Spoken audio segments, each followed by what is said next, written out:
I'm Joe Ross with CNR News. We're broadcasting live this morning from ABC Student Transportation right here in the center of the great city of Detroit.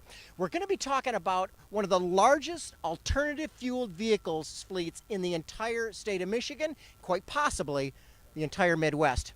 Our first guest today is Brian. He is the general manager of this great company. We've had a lot of fun hanging out with these guys this morning. Everybody here is in such a good mood.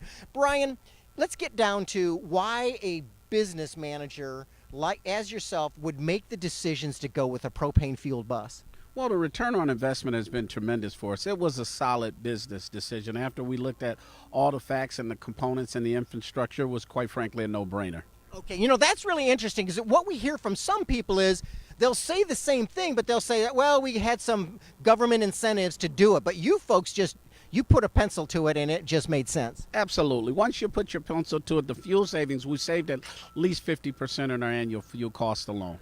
Okay, now 50%, these guys are saving 50% on their fuel. Isn't that a huge part of the margin in running a fleet? Yes, it is. School bus business is a tremendous business, but it's very capital intensive. Each one of these vehicles is in excess of $100,000. And if you look at annual maintenance costs and fuel outside of salaries and insurance and those other things, a big piece of that is fuel and maintenance. Okay, now we've interviewed transit system managers all across the Midwest, and some of them have told us the kids like how quiet they are. Is that true with you guys too? Absolutely. I don't know if the kids like it as much as we do because we can hear everything that's going on that bus. The noise pollution is reduced tremendously. And don't you think that adds a little bit of safety factor to it? Oh, absolutely. Absolutely. Drivers have a difficulty listening to the road, paying attention to everything when you've got, students in the back there, a little loud, a little rambunctious. So it gives us a little quieter, safer cabin and a more enjoyable ride for everyone. Okay, I know our viewers, especially you engineers out there, are going to ask, how much experience do you guys have? Has it been a few months? Well, ABC has been in business. We're celebrating our 25th year this year. We're real proud of that.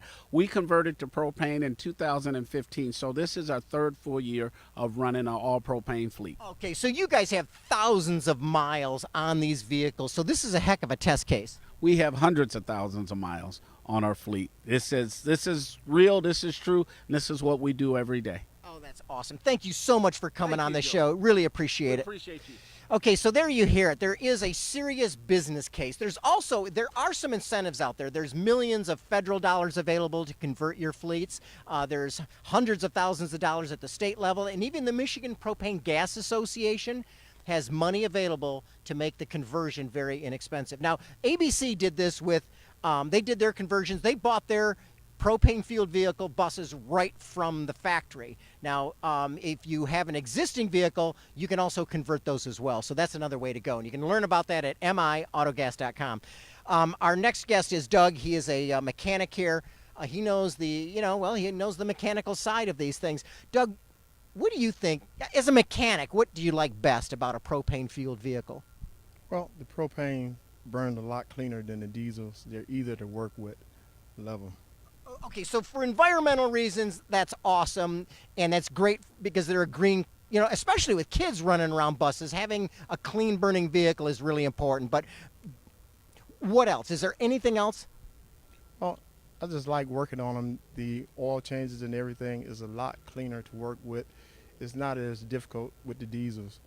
Okay, now, so would you say that's part of the longevity? That's why the maintenance is less expensive because they're just cleaner burning. Yes, I think that's most of it there. Okay.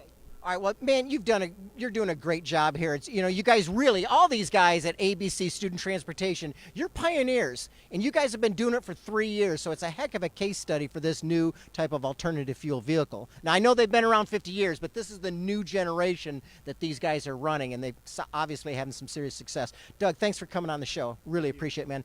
That's all we have time for today. I appreciate you tuning in. And hey, by the way, we've been here all morning. We have had a great time with these guys at ABC Student Transportation. I was joking with them saying, hey, I'd love to work here. If you're looking for a great job, they are hiring. You can just Google ABC Student Transportation add a .com on there, and you're going to find a great place to work. I'm Joe Ross. For all of us at CNR News, thank you for tuning in.